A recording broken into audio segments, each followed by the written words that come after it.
బద్దలైపోయిన హృదయాన్ని అతికించటానికి, సొమ్మసిల్లిపోయిన జీవితాన్ని మాన్పటానికి. కన్నీరు నీకు అన్నపానం అయిపోయిందా? నీ ఎముకలు క్షీణించిపోయాయా? నీ దేహానికి చర్మం అంటుకుని పోయిందా? అదేంటంటే యేసుక్రీస్తు ప్రభువారు కరుణించటానికి సిద్ధంగా ఉన్నాడు. ఆయన కరుణ మానవుని మీదకి ఈ కులము, డబ్బు, జ్ఞానము, అందము వీటిని బట్టి కాదు. నీ ఒక్కసారి ఆయన కరుణ కొరకు వేడుకుంటే, యేసు ప్రభు దావీదు కుమారుడా నన్ను కరుణించు, ఆ యేసు అక్కడ నిలువబడి నిన్ను కరుణించాలని కోరుతున్నాడు. పడిపోయిన నా జీవితాన్ని నిలువబెట్టేవారు ఉన్నారా? పాడైపోయిన దావీదు గుడారాన్ని నిలువబెట్టేవారు ఉన్నారా? నా జీవితానికి ఏదైనా నిరీక్షణ ఉందా? నేను బ్రతికే మార్గం ఏమైనా ఉందా? నన్ను బలపరచువా, నేను బట్టి నేను సమస్తము చేయగలను. ఆయన కరుణ కొరకే పాత్రలైన మనుషుడు ఎంత ధన్యుడు! ఆయన కరుణను పొందిన కుటుంబం ఎంత ఆశీర్వదించబడింది! ఆయన కరుణను పొందిన సంఘము ఎంత శ్రేష్టమైనది! ఆయన ఎవరిని కరుణిస్తాడు? కరుణించాలంటే ఏదైనా కులమా, డబ్బా, అందమా, చదువా, ఆస్తి, భక్తే? What is the eligibility for his కరుణ? సియోను కట్టబడట 102వ కీర్తన ఆధారం చేసుకొని కొన్ని విషయాలు మనం పరిగెరుకోవటానికి ప్రయత్నం చేస్తాం. సామ్ 102, 102వ కీర్తన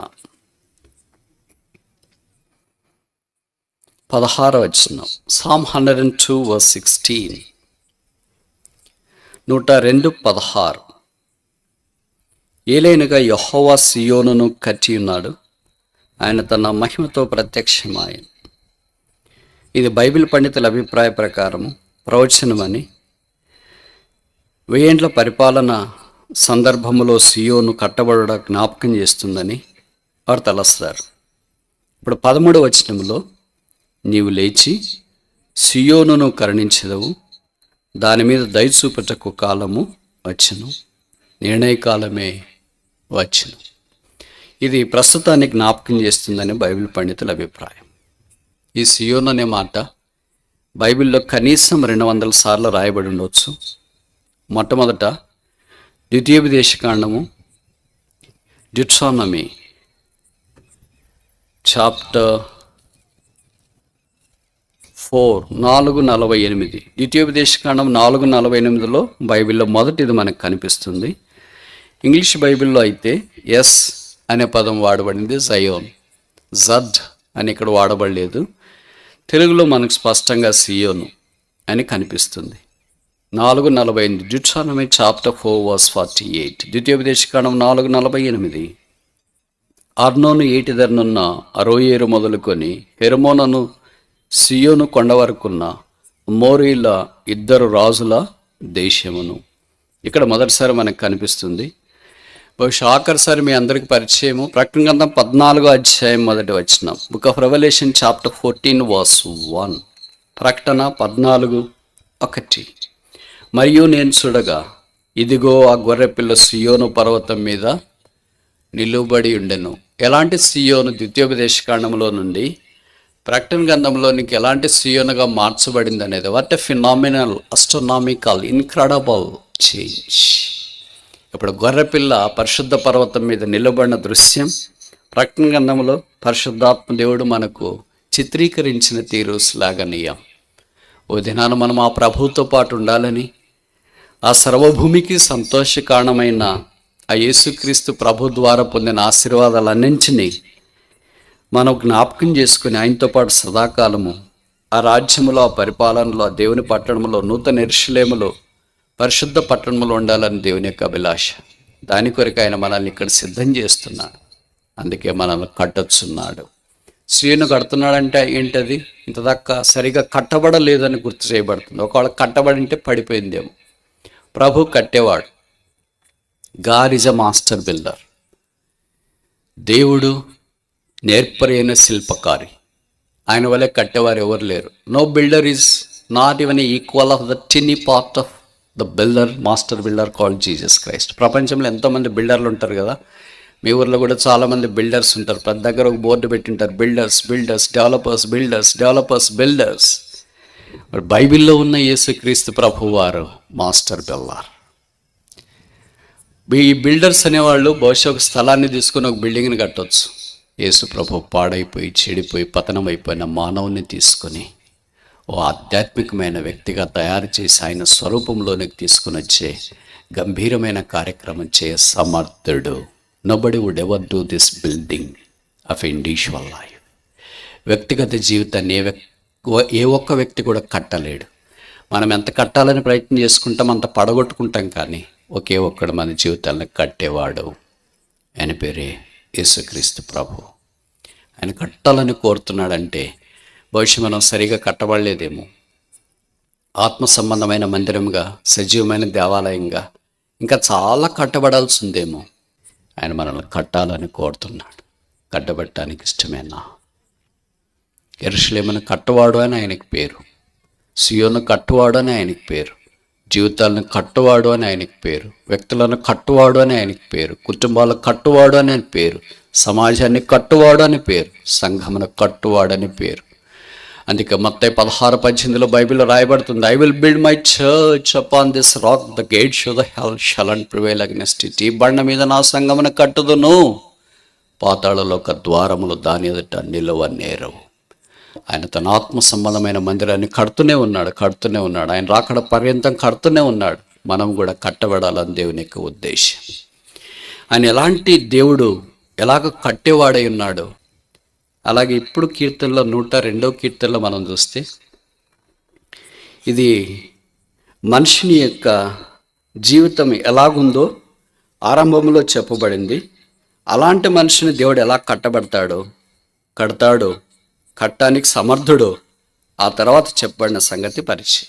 మీకు ఇష్టమైతే మీరు చూడగలిగితే నాతో పాటు 102వ కీర్తన వైపు మీ గమనం ఉంచాలని కోరుతున్నాం. 1 నుండి 11 వచనాలు మ్యాన్స్ వీక్నెస్, మనిషిని యొక్క బలహీనత ఏంటో రాయబడుతూ వచ్చింది. 12వ వచనం నుండి ఆఖరి 28వ వచనం దాకా గాడ్ స్ట్రెంగ్త్, దేవుని యొక్క బలం ఏంటో చెప్పబడుతూ వచ్చింది. మనుషుని బలహీనతను బట్టి మనుషుడు ఏమైపోయాడంటే మూలుగుతున్నాడు, దినాలు తక్కువైనట్లు అనిపిస్తున్నాయి, గూడుబాతు వలె ఉన్నాడు, పగిడి వలె ఉన్నాడు, గుడ్లగువ్వ వలె పిచ్చుక వలె ఉన్నాడు, ఒంటరిగా కనిపిస్తున్నాడు, రాత్రి వేళ కనిపిస్తున్నాడు, ఎగిరిపోయేటట్లు జీవితం కనిపిస్తుంది, దినాలు ఎగిరిపోతున్నట్లు అనిపిస్తున్నాయి, దినాలు తక్కువైపోయినట్లు అనిపించినాయి, దినాలు గడ్డిపూసు వలె తనకు కనిపిస్తున్నాయి, తన ఎముకలన్నీ స్థానము తప్పినట్లు అనిపిస్తున్నాయి, పానము తన కన్నీళ్లే పానం అయిపోయింది, తనకు బూడిద ఆహారంగా భుజించే దుస్థితిలోనికి వచ్చినాడు, కష్టదినాలు వచ్చినాయి, ప్రార్థన చేస్తున్నాడు. ఇక్కడ కనీసం 10 బలహీనతలు మనిషిని, నా ప్రాణము, నా కన్నీరు, నా వ్యసనమును, నా విజ్ఞాపన, తర్వాత నా జీవితము, నా దినాలు, నా మూలుగులు, నా ఎముకలు, నా దేహము, ఇలాంటి ఘోష ఆ కీర్తనకారులో నుండి బయటకు వస్తుంది. ఇలాగ ఎముకలు క్షీణించిపోయిన వారిని, స్వరం పాడైపోయిన వారిని, జీవితంలో ఓడిపోయిన వారిని, దినాలు కొద్దివైన వారిని, పగిడి కంటే పాడైన స్థలముల్లో జీవించేవాడిని, గూడుబాతు లాంటి వాడిని, ఇంటి మీద రాత్రిపూట ఒంటిగా ఉండి పిచ్చక వలె ఉండే నన్ను కడతారా? దానికి జవాబు ఏంటంటే 13వ వచనం, 102వ కీర్తన 13వ వచనం, నీవు లేచి సియోనును కరెంట్. What a soothing word is this. ఒక గాయానికి బాంబ్ లాంటిది ఇది, ఆయింట్మెంట్ లాంటిది ఇది. మనిషి ఎముకలు కృషించిపోయి కన్నీరు బట్టి దిక్కుదోచని మూలుగులతో శబ్దము చేస్తూ దేహానికి అంటుకొని పోయి ఏం చేయలో దిక్కుదోచని పరిస్థితిలో ఉన్నప్పుడు దేవుడు ఆ మానవుని విడిచిపెట్టలేదు, మరణానికి అప్పగించలేదు, పాతాళం వైపు వెళ్ళటానికి ఇష్టపడలేదు, కాడించడానికి ఆయన లేచి వచ్చాడు. ఆ దేవుని యొక్క దైవ లక్షణాలు ఒక 5 విషయాలు నేను ఈ గమనానికి తీసుకురావాలని కోరుతున్నాను. మనుషుడి యొక్క బలహీనత కూడా మొదటి 11వ వచనంలో 5 విషయాలు చెప్పాలని తలంచినాను. కానీ మనకంటే మన దేవుడు, మనం ఏ దేవుని నమ్మేమో ఆయన గురించిన గొప్ప సంగతులు మనం ప్రస్తావించుకుంటే మనకు ఊరట కలుగుతుంది. మన బలహీనతలు ఎప్పుడు మనల్ని అంటే ఉంటాయి, అవి అంత తేలిగ్గా బయటికి వెళ్ళవు. అయితే ప్రభుకు స్తోత్రాలు. బైబిల్లో రాయబడుతూ వచ్చింది, the one who is in you is greater than one who is in the world. లోకంలో ఉన్నవాని కంటే నీలో ఉన్నవాడు గొప్పవాడు. ఆ గొప్పవాడే యేసుక్రీస్తు ప్రభు. కనుక మొదటిది 102వ కీర్తన 13వ వచనంలో లేచి నీవు సియోనును కరుణించే దేవుడు. Pitiful God. దేవుడు కరుణిస్తే ఎంత బాగుంటుంది. మనుషులు సాధారణంగా కరుణ చూపించాలని ప్రయత్నం చేస్తూ ఉంటారు, కానీ కరుణకు బదులుగా కఠినతను వారు చూపిస్తారు. కొన్నిసార్లు అంటారు, అయ్యో కఠినంగా మాట్లాడకపోతే మనం లోకంలో జీవించలేమంటారు. కానీ ప్రభువు కరుణ చూపించేవాడు. దావీదు కుమారుడా నన్ను కరుణించమని గుడ్డివాడు భర్తమై కేకలేస్తూ వచ్చినాడు. యేసు ప్రభువు వారు మార్గంలో సంచరిస్తున్నప్పుడు ఆయన కరుణ కొరకే పాత్రలైన మనుషుడు ఎంత ధన్యుడు.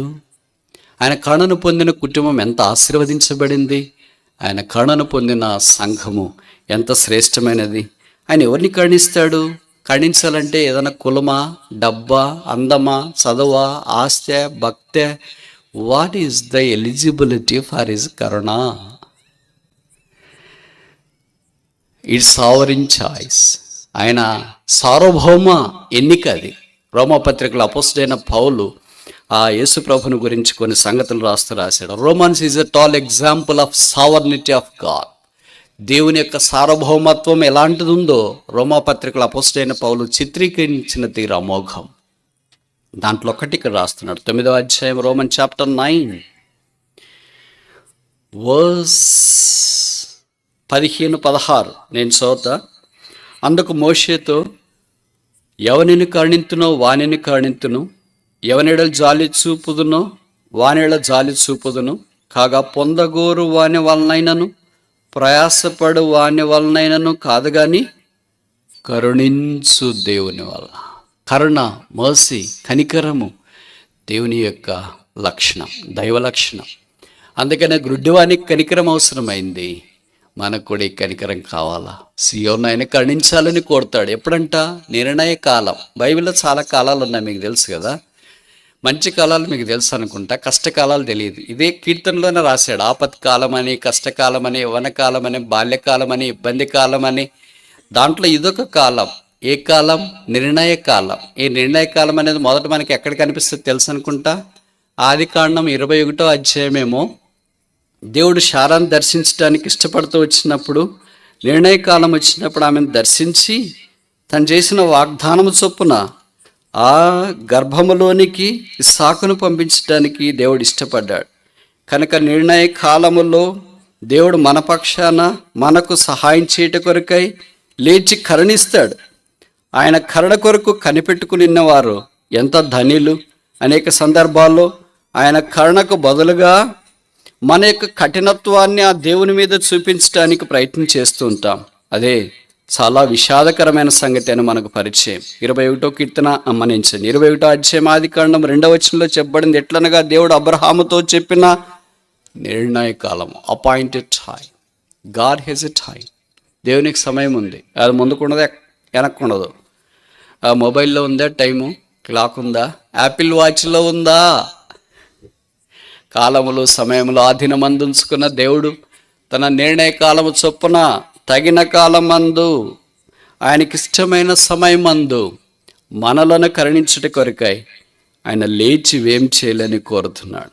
దేవుడు కరుణించగా ఇతరులు కఠినపరిచిన ఆయన కరుణ కంటే మించింది ఏముంది? ఇంకా ప్రభువైన యేసునందు విశ్వాసం ఉంచకపోతే ఈ కరుణ గల యేసును అంగీకరించి రక్షణార్థమైన వెలుగును అనుభవించి దేవుని రాజ్యానికి వారసులు కావాలని మనవి చేస్తున్నాం. కనుక మొదట ఈజ్ ఎ పిటిఫుల్ గాడ్, కనికరం గల దేవుడు, గాడ్ ఆఫ్ పిటీ. రెండవది చూస్తామా? 102వ కీర్తన 102వ కీర్తన 16వ వచనం. Psalm 102:16. ఏలైనగా యెహోవా సీయోనును కట్టి ఉన్నాడు. ఎందుకని? కింద జవాబు రాశారు, ఆయన తన మహిమతో ప్రత్యక్షమాయను. ప్రతి వ్యక్తి యొక్క విశ్వాసాన్ని ఆయన ఎందుకు కడుతున్నాడు? విశ్వాసాన్ని ఎందుకు కడుతున్నాడు? విశ్వాసుల కుటుంబాలు ఎందుకు కడుతున్నాడు? ఆయన నామం నుంచబడిన సంఘాన్ని ఎందుకు కడుతున్నాడు అంటే ఒక కారణం ఇక్కడ రాయబడింది, ఆయన మహిమను వెల్లడి చేయటానికి. అందుకే యోహాను సువార్త 2వ అధ్యాయంలో గలిలయలోని కానాలో యేసు ప్రభువారు నీళ్ళను ద్రాక్షరసంగా మార్చిన తర్వాత బైబిల్లో రాయబడిన మాట ఏంటంటే, గలిలయలోని కానాలో యేసు మొదటి సూచక్రియను చేసి తన మహిమను బయలుపరిచెను. Every attempt God is working in our lives in order to manifest His glory is so great. దేవుడు మనలో ఉన్న శ్రేష్టమైనది తీసుకొని వస్తాడు, సాతాను మనలో ఉన్న చెడుగును తీసుకొని వస్తాడు. అందుకే అనేక సార్లు దేవునికి మనం లోబడకుండా మనం దాడి చేస్తున్న సాతానికే మనం లోబడటానికి ప్రయత్నం చేస్తూ ఉంటాం. మన ద్వారా, మన మాటలు, ప్రవర్తన, జీవితం ద్వారా దేవుని నామానికి భయంకరమైన జీవితం జీవించగలిగితే ఎంత బాగుండు. రెండోది గాడ్ ఆఫ్ పర్పస్, ఉద్దేశం గల దేవుడు. ఏంటా ఉద్దేశం?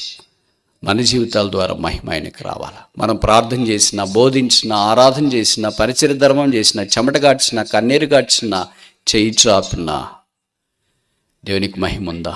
అందుకే 1 కొరింథీ 10:31 అనుకుంటా, మీరు ఏం చేసినా, భోజనం చేసినా, పానం చేసినా సమస్తము దేవుని మహిమ కొరకు చేయడానికి రాశారు. కానీ ఈ విషయంలో మనం ఏం చేస్తామంటే సమస్తం మన మహిమ కొరకు చేసుకోవటానికి ప్రయత్నం చేస్తాం. అందుకే మనకు ఆశీర్వాదాలు రాకుండా ఓడిపోయినట్టు మనం కనిపిస్తూ ఉంటాం. గాడ్స్ గ్లోరీ ఫస్ట్, దేవుని మహిమ మొదటిది. మీకు తెలుసు కదా, సియోనును గురించి ఇంత ఆధ్యాత్మికంగా పరిశుద్ధాత్మ దేవుడు రాయటానికి పాత నిబంధనలో పెద్ద కథే ఉంది. ఆ కథ మనకు పరిచయం. సమూయేలు మొదటి గ్రంథం 4వ అధ్యాయంలో ఈకాబోదు ప్రభావం పోయాను. 7వ అధ్యాయం దాకా అలాగే కష్ట పరిస్థితులు వారు ఉంటూ వచ్చినారు. అయితే కరుణా సంపన్నుడైన దేవుడు దావీదును బయటికి తీసుకుని వచ్చినాడు. దావీదు రాజైన వెంటనే ఒక ఆలోచన వచ్చింది. దావీదు మనసులో ఉన్న ఆ ప్రశ్న చూస్తే మనకు సవాల్. 30 ఏళ్ళకి రాజయ్యాడు. 30 ఏళ్ళకి రాజైన వెంటనే ఏం ఆలోచిస్తాం? మనం ఎలాగో రాజులు కాలేదు కనుక ఏం ఆలోచిస్తాం తెలియదు. కనీసం ఉద్యోగం వస్తే ఏం ఆలోచిస్తారు? 30 ఏళ్ళకి ఉద్యోగం వచ్చింది అనుకోండి, ఏం ఆలోచిస్తారు? జీతం వస్తే ఏం చేయాలా? ఏ ఊరికి పోయి బట్టలు కొనాలా? బైబిల్ కాదు. This is true. మీరు నవ్వుతున్నారు. This is true. నాకున్న 30 ఏళ్ళ అనుభవంలో ఎంతోమంది యవనస్తులు మనం చూస్తుంటాం కదా. ఎవడైనా బాగా పరిచయం వాళ్ళని అడుగుతుంటా, బ్రదర్ అన్న నేను జాబ్ చేస్తున్నాను, ప్రార్థన చేయడం నా కొరకంటే ఎంతకాలం అయిందంటే ఈ మధ్యలోనే, అంటే మొదటి శాలరీ వచ్చింది అని, మొదటి జీతం వచ్చిందంటే వచ్చిందన్న. ఏం చేసినట్టు? బట్టలు కొన్నాను. చాలా మంచి పని చేసినాడు మనవాళ్ళు. దావీదు రాజైన వెంటనే తన మనసులో ఉన్న ప్రశ్న ఏంటంటే, how can I bring the ark of God to Jerusalem? How can I? A believer should always paint this question in the heart. How can I? How can I?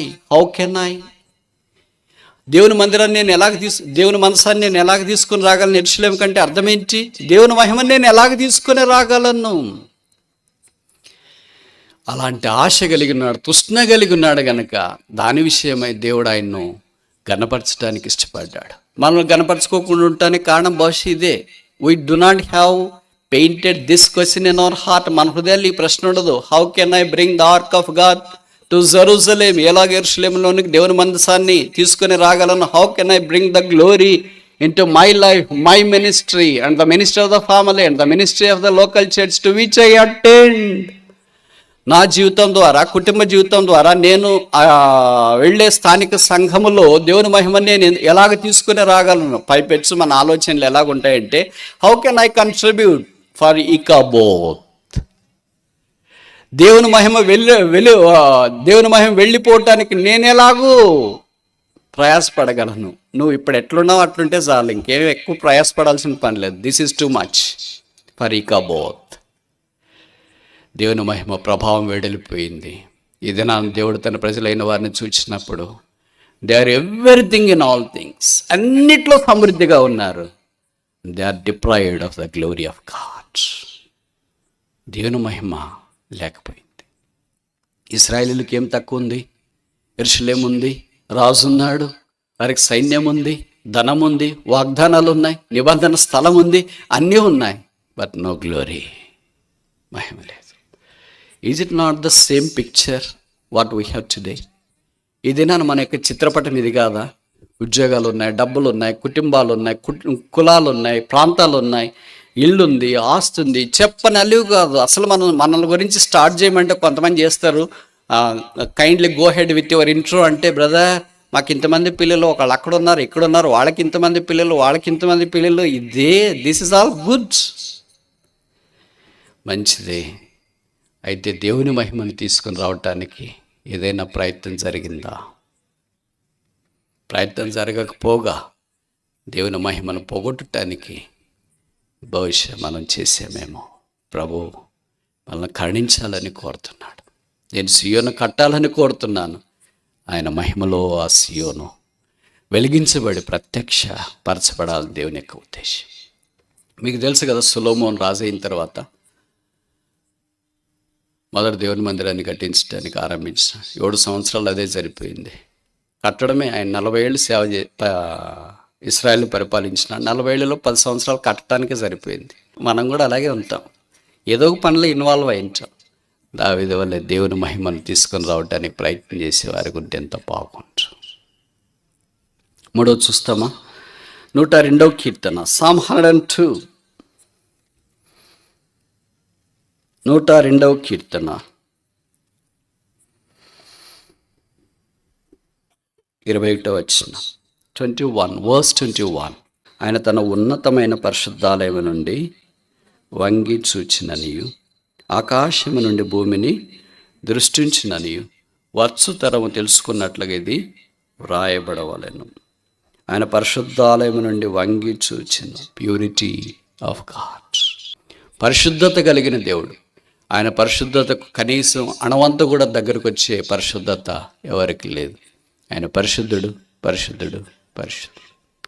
అందుకే దేవుని మందిరంలో ఉన్నవన్నీ పరిశుద్ధంగా ఉండాలని కోరుతా. Worship the lord in the beauty of holiness అని కీర్తనలో చెప్పబడుతూ వచ్చింది. పరిశుద్ధ అలంకారం ధరించుకొని యెహోవాకు నమస్కారం చేయడం, ఆరాధన చేయడం. పరిశుద్ధతే ఆయనకు అనుకూలం. పరిశుద్ధత లేకుండా బైబిల్లో రాయబడుతూ వచ్చింది, దేవుణ్ణి చూడలేరు. యేసుప్రభు అన్నాడు బీ, లేదా బైబిల్లో రాయబడుతూ వచ్చింది, బైబిల్ సెలవిస్తుంది, దేవుడు అన్నాడు be holy as I'm holy. నేను పరిశుద్ధుడై ఉన్న ప్రకారం మీరును పరిశుద్ధులై ఉండండి. మాకు మనుషులకు, మనిషి బోధకులకి, యేసుప్రభు అనే బోధకుడికి తేడా ఏమో తెలుసా? మేము చెప్తాం కానీ చేయము, ఆయన ఏం చేస్తాడో అది చెప్తాడు. Be complete as I'm complete. నేను పరిపూర్ణ అయిన ప్రకారం మీరును పరిపూర్ణలై ఉండండి. Be holy as I'm holy. నేను పరిశుద్ధుడై ఉన్న ప్రకారము మీరును పరిశుద్ధులై ఉండండి. ఆ మాట నేను చెప్పలేను. I cannot say be holy as I am holy because I am in the process of being holy. ఎందుకంటే నేను పరిశుద్ధపరచబడే ప్రక్రియలో ఉన్నా, ఈ యాత్రలో ఉన్నా. అలాగే నేను సంపూర్ణ సిద్ధి పొందే యాత్రలో ఉన్నా. మనందరికీ ముందు విశ్వాసం కర్త, దాన్ని కొనసాగించేవాడైన యేసుక్రీస్తు ప్రభువారు. 4 చూస్తాం. 102వ కీర్తన 25వ వచనం, Psalm 102 verse 25. ఆదియందు నీవు భూమికి పునాది వేసితివి, ఆకాశములు కూడా నీ చేతి పనులే.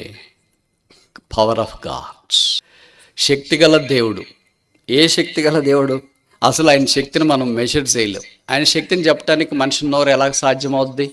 మనిషిని నోరుతో ఆయన శక్తిని గురించి చెప్పేటట్లుంటే కెన్ నెవర్ బి గాడ్. ఆయన దేవుడు కాదు. ఆయన ఆశ్చర్యకార్యాలు కూడా మన నోటితో చెప్పగలిగేటట్లుంటే కెన్ నెవర్ బి గాడ్.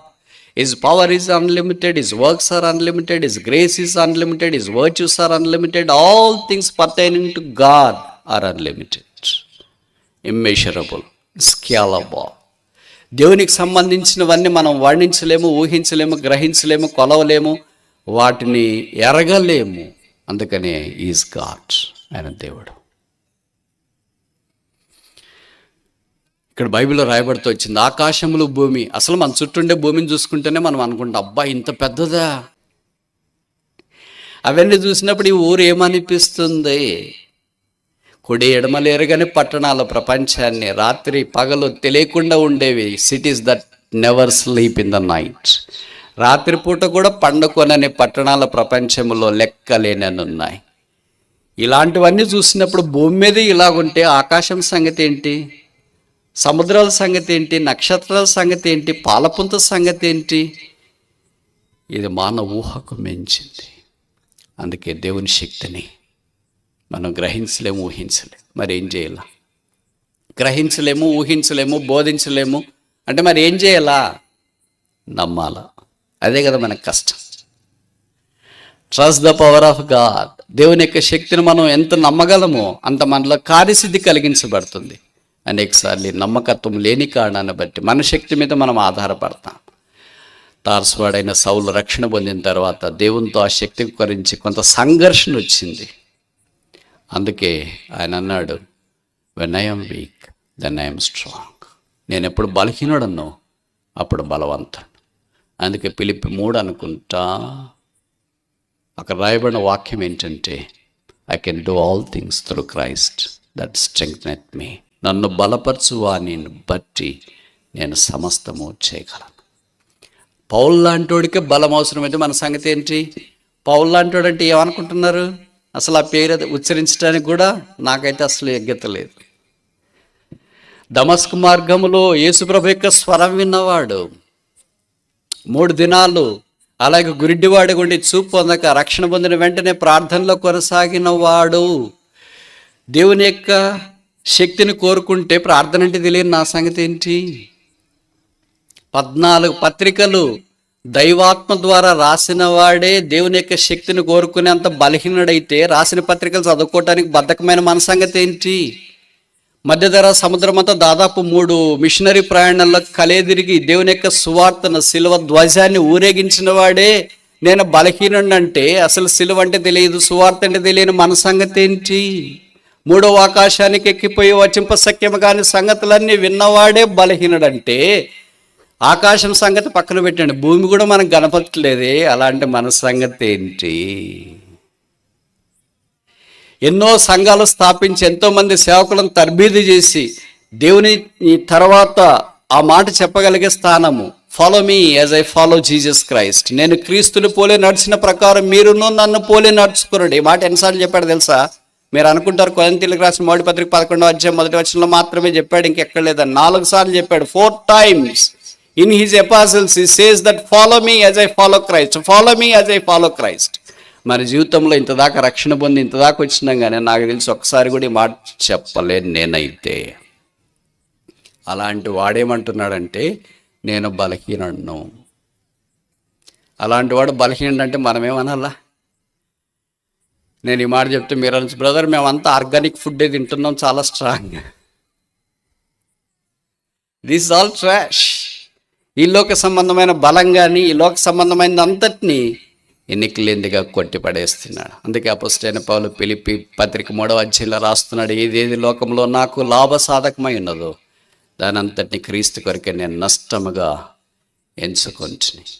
అందుకే that I may know him and the power of his resurrection. ఆయనను ఎరుగు నిమిత్తం, ఆయన పునరుత్థాన శక్తిని ఎరుగు నిమిత్తం I count everything but loss. చాలామంది క్రైస్తవుల అభిప్రాయం ఏంటంటే యేసుప్రభుని నమ్ముకున్న తర్వాత ఐ యామ్ ఇన్ గెయిన్ అని అనుకుంటారు. That is not a drawing Christian. ప్రభు దగ్గరికి ఆకర్షించబడే క్రైస్తవుడు అలాంటి వాడు కాదు. పౌలు వలె ఐ లాస్ట్, ఐ లూజ్, నేను నష్టపోయాను, నేను కోల్పోయాను. అది పౌలు యేసుని ఎరగటానికి దాని నిర్వచనంగా వాక్యంలో మనం చూస్తున్నాం. ఆయన లేచి సీయోనును కరుణించేవాడు. ఎలాంటి వాడో ఆ దేవుని గురించి 4 సంగతులు చూసిన. మొదటిది ఈజ్ గాడ్ ఆఫ్ పిటీ, కనికరం గల దేవుడు లేదా కనికరించే దేవుడు. రెండవది గాడ్ ఆఫ్ పర్పస్, ఆయన మహిమను ప్రత్యక్షపరుచుకునేవాడు, ఉద్దేశం కలిగిన వాడు. మూడవది ఈజ్ గాడ్ ఆఫ్ ప్యూరిటీ, పరిశుద్ధత కలిగిన దేవుడు. నాలుగవది is God of power, powerful God, శక్తి గల దేవుడు. 5వ దాకా చూసి ముగిస్తామా? 102వ కీర్తన, 102వ కీర్తన 27వ వచనం. నీవు ఏకరీతిగా నుండువాడవు, నీ సంవత్సరములకు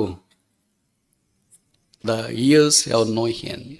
ఇక్కడ కాంట్రాస్ట్ మీరు గమనించినారా? మొదటి 11 వచనాలు మనుషుడు ఏమన్నాడు? నా దినాలు కొద్దివైపోయినాయి, పోయేటట్టు కనిపిస్తున్నాయి, నా దినాలు గడ్డిపూసవలే కనిపిస్తున్నాయి అని మనుషుని యొక్క జీవితం. అంటే దేవుడి దగ్గరికి వచ్చేటప్పటికి దినాలు కాదు, నీ సంవత్సరాలకి the years have no end. Perpetuality of God. ఏ నిత్యుడగు దేవుడు, he has no beginning and no ending. ఆయనకు ఆది లేదు, అంతం లేదు. లెట్ దెర్ బి లైట్, వెలుగు కలుగునగా కానీ పలకకు మునిపే ఉన్న దేవుడు, నిత్యత్వంలో ఉండే దేవుడు. ఈ 5 లక్షణాలు ఈ కీర్తన ద్వారా మనం నేర్చుకునే దేవుడు మనల్ని కట్టాలని కోరుతున్నాడు. ఇప్పుడు ఈయన చెప్పండి, కట్టగలడా లేదా? కులి బల్దాస్, ఆయన మనల్ని కట్టగలడా? లేచి కనికరించగలడా? లేచి కట్టేది ఎందుకంటే ఆయన మహిమను వెల్లడి చేయటానికి. కట్టేది మన కొరకు జీవించడానికి కాదు. వ్యక్తులను, కుటుంబాలను, సంఘాలను ఆయన ఎందుకు కడుతున్నాడంటే మన కొరకు జీవించే రెండవది, మొదట ఆయన మహిమను వెల్లడి చేయాలని. యెహోవా తనకు నివాసస్థలం ఉండుట కొరకే సీయోనును ఏర్పరచుకొని ఉన్నాడు. బిల్డింగ్ అప్ జయోన్, సీయోనును కట్టుట. ఇంకా యేసును అంగీకరించకపోతే యేసు ప్రభుని గురించి మేము మీకు పరిచయం చేస్తున్నాం. యేసును అంగీకరించిన వారు ఓడిపోయి, సోలిపోయి, డస్సిపోయి, కృంగిపోయింటే నా జీవితం ఇంతేనా, నా బ్రతికింతేనా, అప్పుల్లో ఉండిపోయానే, అనారోగ్యంతో ఉండిపోయానే, పేదరికంలో ఉండిపోయానే, కష్టాల్లో ఉండిపోయానే, కష్టకాలంలో నేను జీవిస్తున్నానే, నాకు ఏదైనా మార్గం ఉందా, నన్ను కట్టేవారు ఉన్నారా, పడిపోయిన నా జీవితాన్ని నిలువబెట్టేవారు ఉన్నారా, పాడైపోయిన దావీదు గుడారాన్ని నిలువబెట్టేవారు ఉన్నారా, నా జీవితానికి ఏదైనా నిరీక్షణ ఉందా, నేను బ్రతికే మార్గం ఏమైనా ఉందా, ఇంకా నా జీవితం ఇంతేనా, యవ్వన కాలం ఇలాగే, మధ్య వయసు ఇలాగే, వృద్ధాప్యం ఇలాగే, జీవితం అంతా ఇలాగేనా, అలాగైతే ఈ భూమి మీదకి నేను మనిషిగా ఎందుకు వచ్చాను? బహుశా ఇలాంటి ప్రశ్నల పరంపరతో నీవు ఈ దినాన్ని ఇక్కడికి వచ్చింటే మీకు ఒక దైవ సందేశం తెలియచేయాలని కోరుతున్నాం. అదేంటంటే యేసుక్రీస్తు ప్రభువారు కరుణించటానికి సిద్ధంగా ఉన్నాడు. ఆయన కరుణ మానవుని మీదకి ఈ కులము, డబ్బు, జ్ఞానము, అందము వీటిని బట్టి కాదు. నీ ఒక్కసారి ఆయన కరుణ కొరకు వేడుకుంటే, యేసు ప్రభు దావీదు కుమారుడా నన్ను కరుణించు, ఆ యేసు అక్కడ నిలువబడి నిన్ను కరుణించాలని కోరుతున్నాడు. నేను కరుణించడానికి ఇక్కడికి వచ్చినాడు. జీవితంలో ఓడిపోయావా, సొలిపోయావా, డస్సిపోయావా, పాపం చేత పడ్డబడ్డావా, బంధకాలలో నుండి బయటికి రాలేకుండా ఉన్నావా, కన్నీరు నీకు అన్నపానం అయిపోయిందా, నీ ఎముకలు క్షీణించిపోయాయా, నీ దేహానికి చర్మం అంటుకుని పోయిందా, ఏం చేయాలో దిక్కుదోచిన పరిస్థితిలో ఉన్నావా, నాకు నిరీక్షణ ఏంటి, నాకు సహాయం చేసేవారు ఎవరున్నారు, భర్త, భార్య, పిల్లలు, పరిచయమైన వారు, స్నేహితులు, బృందం, కులస్తులు, జ్ఞానవంతులు, క్లాస్మేట్స్, జూనియర్స్, సీనియర్స్ అందరూ నిన్ను నిరాకరించి ఏకాకిగా నిలిచిపోయావా, రాత్రి వేళ ఇంటి మీద ఉన్న పక్షి వలె, స్పారో వలె, పిచ్చుక వలె భవిష్యత్ జీవిస్తున్నావా, గూడబాతు వలె జీవిస్తున్నావా, అయ్యయ్యో నా జీవితం కట్టబడుతుందా, అది ఆరంభం. ఆ తర్వాత మనం చూస్తే దేవుని గురించిన సంగతులు రాస్తారు. నువ్వు కరుణిస్తావు, నువ్వు కడతావు, నీ సంవత్సరాలకు మితి లేదు, నీ శక్తి మానవ ఊహకు, జ్ఞానమునకు మించింది అని దేవుని గురించిన ప్రస్తావన ఉంది. జీవితం నాణ్యానికి రెండు వైపులా రెండు ఉపయోగకరంగా ఎలాగుంటుందో అలాగే మొదటి వైపు ఏమో మన బలహీనతలు, మన పోరాటాలు, మన పతనాలు, మనకు సంబంధించినవన్నీ కనిపిస్తాయి. అయితే ఇంకొక వైపు మనల్ని ప్రేమించిన యేసు, మన కొరకై నరరూపుదారుడుగా ఈ భూమి మీదకి దిగి వచ్చిన యేసు, మన కొరకై పాపము భరించడానికి శిలువ మీదకి వెళ్ళిన యేసు. అందుకే బైబిల్ సెలవిస్తుంది, దేవుడు మన ఎడల తన ప్రేమను వెల్లడిపరుచున్నాడు. ఎట్లాగనగా మనం ఇంకనూ పాపలమైండగా, భక్తిహీనమైండగా, బలహీనమైండగా, శత్రులమైండగా యుక్త కాలమున క్రీస్తు యేసు మన కొరకై చనిపోయాను. మనందరం ఈ లోకంలో ఎందుకు జన్మించామో తెలుసా? We are all born to live, but there is only one person in the whole history of the human race that who was born to die. 6000 సంవత్సరాల మానవ చరిత్రలో జన్మించిన ప్రతి మానవుడు ప్రపంచంలో 200 దేశాల్లో చెదిరిన 8 బిలియన్ల ప్రజలు ఎందుకు పుట్టారంటే బ్రతకడానికి పుట్టారు. అయితే ఒకే ఒక్కడు, చరిత్రలో ఒకే ఒక్కడు, దేవకుమారుడు, దేవుడు మానవుడిగా ఈ భూమి మీద జన్మించింది ఎందుకంటే చనిపోవటానికి జన్మించినాడు. పరిశుద్ధుడు పాపి కొరకై చనిపోవటానికి ఇష్టపడ్డాడు. పరమందున్నవాడు భూమి మీద ఉన్న మానవుని కొరకై చనిపోవటానికి ఇష్టపడ్డాడు. నీతిమంతుడు దుర్నీతిమంతుని కొరకై చనిపోవటానికి ఇష్టపడ్డాడు. అక్షయుడు క్షయమైన మానవుని కొరకే చనిపోవటానికి ఇష్టపడ్డాడు. మహిమాస్వరూపైన దేవుడు మహిమకు తక్కువ వచ్చిన మానవుని కొరకై చనిపోవటానికి ఇష్టపడ్డాడు. పాతాళం వైపు పరుగులు తీస్తున్న మానవుని కొరకు పరలోకములో ఉన్న దేవుడు చనిపోవటానికి ఇష్టపడ్డాడు. కోట్ల కొద్ది దూతలతో పరిశుద్ధుడు పరిశుద్ధుడు పరిశుద్ధుడని పొగడబడుతున్న యేసుక్రీస్తు ప్రభువారు పాపులైన మనుషులు కోట్ల మంది సంహరించుడి కేకలు వేయటానికి సముద్ర తరంగాల వల్ల చుట్టుకున్న మనుషుల మధ్యలోనికి చనిపోవటానికి భూమి మీదకి నరావతారిగా వచ్చాడు. ఎందుకో తెలుసా? పాపైన మానవుని కట్టడానికి, జీవితాన్ని బాగు చేయటానికి, కన్నీరు తుడవటానికి, హృదయాన్ని బద్దలైపోయిన హృదయాన్ని అతికించటానికి, సమస్యలిపోయిన జీవితాన్ని మాన్పటానికి, జీవితంలో ఓడిపోయి కృంగిపోయి నాకు చావే శరణ్యము అని అనుకుంటున్నావా? యేసుక్రీస్తు ప్రభువారు నీ కొరకై చనిపోయాడు కనుక నువ్వు చనిపోవాల్సిన అవసరం లేదు. Live for Christ because Christ died for you. ఇంకోసారి చెప్పాలా? Live for Christ because Christ died for you. క్రీస్తు నీ కొరకు చనిపోయాడు గనక క్రీస్తు కొరకై బ్రతకు. ఎలా బ్రతకాలా? అదే బైబిల్ సెలవిస్తుంది. పాపక్షమాపణ మారు మనస్సు బ్రతకడంతో ఆరంభించబడుతుంది. యేసుని అంగీకరించకపోతే యేసుప్రభు యొక్క శిలువ దగ్గరకు రా.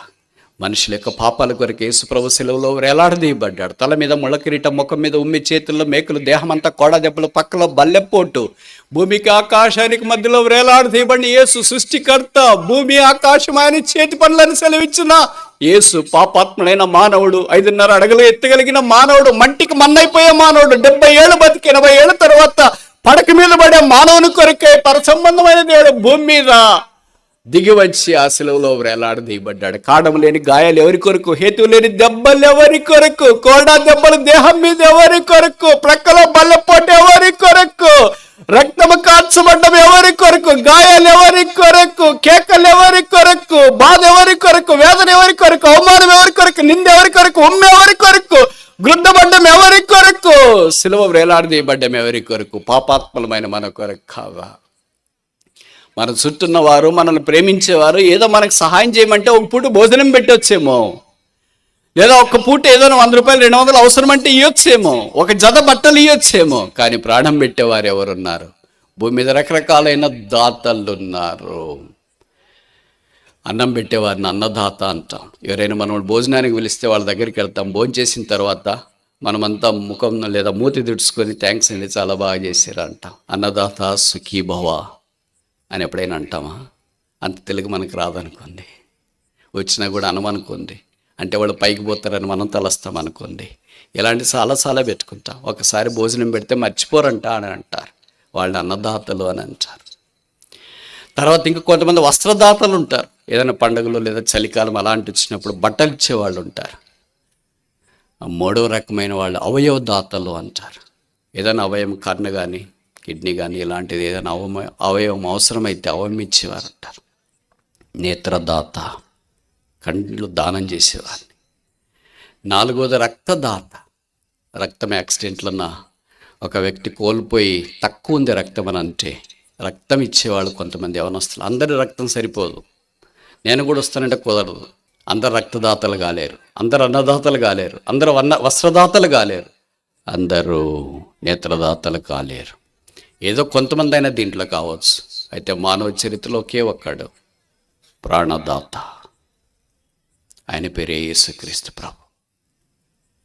ప్రాణం పెట్టడానికి భూమి మీదకి ఆయనే దిగి వచ్చినాడు. అందుకే మనిషిని కొరకు ప్రాణం పెట్టాడు. చనిపోయి సమాధి చేయబడి తిరిగి లేపబడి పరలోక స్థలములో ఆసనుడైనాడు. ఆయన ప్రేమకు సాటైంది ఏముంది? ఎంతకాలం ఆయన ప్రేమను నిరాకరిస్తావు? ఎంతకాలం నిస్వార్థమైన ప్రేమ, శాశ్వతమైన ప్రేమ, తరతరములుండే ప్రేమ, దైవ ప్రేమ, కలవరి ప్రేమ, యేసు ప్రేమను తృణీకరించి మునికోలలకు ఎదురుతనతో లోకమే శాశ్వతం అనుకొని జీవిస్తూ ఉంటాం. ఓ దినాన్ని ఈ లోకాన్ని విడిచిపెట్టాలా? ఒకవేళ యేసు ప్రభువే ఈ దినాన్ని వస్తే అంతమేంచి నువ్వే కులమైన, ఏ ప్రాంతమైన, ఏ డబ్బున్నా, ఏ జ్ఞానమున్నా, ఏ తెలివున్నా, ఏ అందమున్నా, ఏ ఉద్యోగం చేస్తున్నా, ఎక్కడున్నా సరే మరణం తర్వాత what is next? What is life after death? మరణం తర్వాత ఏంటి? అందుకే యేసు ప్రేమించి పరలోకంలో నేను తీసుకెళ్లాలని కోరుతున్నాడు. ఆయన మించిన నిస్వార్థమైన శాశ్వతమైన దైవ ప్రేమ కలిగిన వారు ఎవరున్నారు? ఒక చిన్న కథ చెప్పి ముగించిన అదొక ఊరు. ఆ ఊరిలో భార్య భర్తలు ఉన్నారు. దేవుడు వారిని ఆశీర్వదించినాడు. వారికి ఒక పండంత కూతురు జన్మించింది. అమ్మాయి పెరిగి పెద్దదైంది. తర్వాత మనందరికి పరిచయం అయినట్లు ఇదే డిగ్రీ చెప్తుంటే ఎప్పుడు నేను బీటెక్ అని, ఎందుకంటే ఇది కామన్గా ఉండేది, ప్రతి ఇంట్లో ఒక్కళ్ళైనా ఉంటారు, అర్థమవుతూ ఉంటుంది. కనుక బహుశా ప్రైవేట్ కాలేజీలో, కార్పొరేట్ కాలేజీలో ఎక్కడో చదువుతుంది. ఇలాగ వీకెండ్ సెలవులు వస్తే ఇంటికి వచ్చింది. వాళ్ళ అమ్మగారు అమ్మాయిని చూసుకునే దానికంటే వాళ్ళ నాన్న ఎక్కువ చూసుకునేవాడు. వాళ్ళ నాన్న పెద్ద ఉద్యోగం చేసేవాడు, పేరు ప్రతిష్టలు కలిగినవాడు, అందంగా ఉన్నవాడు. కూతురంటే అంత ఇష్టం ఆయనకి. వదినాన్ని ఇలాగ సాయంకాలం పూట వాళ్ళ నాన్న దగ్గరికి వచ్చి, డాడీ నాకు ఒక చిన్న హెల్ప్ కావాలా. ఏ హెల్ప్? ఏం లేదు డాడీ, ఈరోజు నా బర్త్డే, మా స్నేహితులతో కలిసి నా పుట్టిన దినము నా స్నేహితులతో కలిసి చేసుకోవాలనుకుంటున్నాను. అందుకే వెళ్ళటానికి నాకు కారు కావాలి. బిడ్డ అడగడమే ఆలస్యం. ఏ తండ్రి అయినా కూతురు పలానాది కావాలంటే ఇవ్వలేనని చెప్పే ధైర్యం ఎవరికి ఉంది? కన్న పేగు తీపి ఎంత కరుణిస్తుందో నాకంటే మీకు బాగా తెలుసు. కారు తాళపు చెవులు ఆ బిడ్డకి ఇచ్చినాడు. ఆ అమ్మాయి కారు డ్రైవ్ చేస్తా వెళ్ళింది. మీకు తెలుసు కదా, పెద్ద పెద్ద పట్టణాల్లో ఇది కామన్. వాళ్ళు వెళ్ళి పుట్టిన దినం వేడుకలు జరుపుకుంటూ ఉన్నారు. ఎట్లా వెళ్ళారో అట్లే రాలేరు, ఎందుకంటే అక్కడ సీన్ మారిపోతుంది. వెళ్ళిన తర్వాత వాళ్ళతో వెళ్తే అంత సరదాగా ఉంది. ఎప్పుడో తెల్లవారుజామున తాగి తినేసి అటు చేసి తిరిగి కార్ డ్రైవ్ చేసుకుంటూ వచ్చింది. ఎలాగో ఆరోగ్యంగా లేదా బాగా వెళ్ళిందో అలాగే రాకుండా తాగేసింది కదా ఎక్కువ. కార్ డ్రైవింగ్ సరిగా స్టీరింగ్ లేదు. అలాగ వస్తూ ఉంటే దారిలో ఒక యవనస్తునికి కార్ ఢీకొనింది. ఆయన అసలు చనిపోయాడు. పోలీసులు అమ్మాయిని పట్టుకున్నారు. కథ కట్ చేస్తామా, తీసుకొని జైలుకి వెళ్ళి తీసుకెళ్ళి రిమాండ్ చేసినారు. తర్వాత తీర్పుకి వచ్చింది. కేసు చివరి దశకు వచ్చింది. ఇప్పుడు చివరి జడ్జి ఎలాగుంటే ఈ అమ్మాయి ఇలాగ నిలబడింది. జడ్జి తీర్పు ఇచ్చినాడు, నువ్వు యాక్సిడెంట్ చేసావు కనుక నీకు దాదాపు 5 లక్షల రూపాయల జరిమానా, జీవితకాల కఠిన కారాగార శిక్ష. పోలీసులు అమ్మాయిని పట్టుకున్నారు. అమ్మాయి కళ్ళల్లో నీళ్ళు చెమ్మగిల్లి రాలిపోతున్నాయి. బీటెక్ చదువుతుంది, జీవితం ఎంతో ఉంది, ఆహ్లాదకరంగా ఉంది. కానీ ఒక్క చిన్న పొరపాటు తన జీవితాన్ని బద్దలు చేసింది. కళలు భంగమైపోయినాయి. ఏం చేయాలో దిక్కుదోచని పరిస్థితి. ఇప్పుడు తన ఆత్మహత్య కూడా చేసుకోలేని పరిస్థితిలో కోర్ట్ హాల్లో ఉంది. పోలీసులు వచ్చి అమ్మాయిని పట్టుకుని, లేడీ పోలీసులు వచ్చి అమ్మాయిని పట్టుకొని తీసుకెళ్తుంటే అప్పుడు ఒక ఆయన వచ్చాడు, అమ్మాయిని తాకొద్దండి. అప్పుడు ఆయన తను వేసుకున్న జడ్జి కోటు తీసి అమ్మాయికి వేసి అప్పుడు పోలీసులకు చెప్పాడు, నన్ను తీసుకెళ్ళండి, ఆ సంఖ్యలు నాకేయండి, ఆ బేడీలు నాకేయండి, నన్ను చెరసాల్లోనికి తీసుకోండి, నన్ను శిక్షించండి. నేను 5 లక్షలు జరిమానా కడతా, నేను జీవితకాల శిక్ష అనుభవిస్తా. అప్పుడు అక్కడున్న చేరి వచ్చిన ప్రజలు పోలీసులు అడిగారు, అమ్మాయికి మీకేం సంబంధం? అప్పుడు ఆయన చెప్పాడు, అమ్మాయి నా కన్న కూతురు, నేను అమ్మాయికి తీర్పు తీర్చిన జడ్జిని. ఏ కన్న తండ్రి అయినా తన కూతురు తన కళ్ళెదుటే బీటెక్ చదివిన అమ్మాయి, పెళ్లిగాని అమ్మాయి చేతుల్లో 2 చేతులకు బేడీలు వేసుకుని తన కళ్ళెదుటే చెరసాలకు పోయేది ఊహించుకోగలడా? తప్పు చేసింది అమ్మాయి, యాక్సిడెంట్ చేసింది అమ్మాయి, శిక్ష పొందాల్సింది అమ్మాయి, జైలుకి వెళ్ళాల్సింది అమ్మాయి, బేడీలు పడాల్సింది అమ్మాయికి. అయితే ఆ జడ్జి తన యొక్క కూతురికి రావాల్సిన శిక్షను భరించడానికి, బేడీలు వేసుకోవటానికి, చెరసాలకు వెళ్ళటానికి, జరిమానా కట్టడానికి, కూతురు యొక్క స్థానాన్ని తీసుకోవటానికి నేను సిద్ధంగా ఉన్నాను, దాన్ని తీసుకొని వెళ్ళండి. కోర్టు అంతా నిశ్శబ్దంలో వచ్చింది. కూతురు తండ్రిని చూసింది, ఏడవడం ఆరంభించింది. కథ కట్ చేస్తాం. మన జీవితం కూడా ఇంతే. చాలా చదువుకున్నారు, డబ్బు ఉంది, ఘనత ఉంది, కులం ఉంది, ప్రాంతం ఉంది, అందం ఉంది, అన్నీ ఉన్నాయి, బాగానే ఉన్నాయి. ఏదో ఒక రోజు పొరపాట్లు చేశావు. బైబిల్లో రాయబడింది, మనుషులందరూ పాపులే. ఆ పాపాన్ని బట్టి శిక్ష వచ్చింది. అదే పాతాళం, నరకం, అగ్నిగంధకములతో మండుగుండం, వేదనకరమైన స్థలం. దాని నుండి తప్పించుట కొరకై లోకరక్షకుడు యేసుక్రీస్తు ప్రభువు సర్వలోకమునకు తీర్పు తీర్చు న్యాయాధికారిగా ఈ భూమి మీదకి దిగి వచ్చినాడు. పాపం చేసింది మనం గనక మన మీదకు ముళ్ళ కిరీటం రావాలా? ఆయన ఈ కిరీటం నాకు పెట్టండి అన్నాడు. మన ముఖం మీద ఉమ్మి వేయాలా? ఆయన ఆ ఉమ్మి నా ముఖం మీద వేయండి అన్నాడు. మనల్ని దిగంబర్లుగా చేయాలా? ఆయన తన వస్త్రాలు లాగించుకోవటానికి ఇష్టపడ్డాడు. మనం సిలువ వేయబడాలా? ఆయన సిలువ వేయబడటానికి ఇష్టపడ్డాడు. మనం కొరడాలతో కొట్టించబడాలా?